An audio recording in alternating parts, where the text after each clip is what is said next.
Tofa labari da ɗumi-ɗuminsa. A yanzu nan ne muke samun wani shahararren labari inda ake cewa wannan shahararriyar jarumar Kannywood mai suna Maryam Yahaya an sace ta a ƙasar London. Ko me ya janyo hakan ta faru? Ku biyo mu ku sha labari. A safiyar yau ne muka samu wani shahararren labari inda Iyamu ta zo tare da tada hankalin masoya na wannan shahararren jaruma mai suna Maryam Yahaya. Inda dai masu sauraro da kuma sauran mutane suka san cewa shahararriyar wannan jaruma mai suna Maryam Yahaya tana ƙasar London tintini.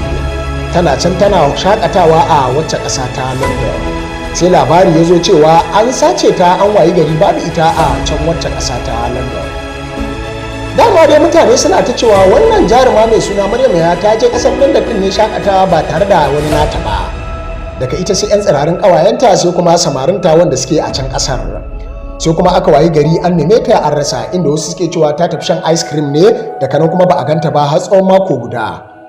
A da an yi kokari a sake zancen kasancewar ana ganin cewa ko wani wajen ta je ziyara a can kasar ta London za ta dawo bayan lokaci mai tsawo.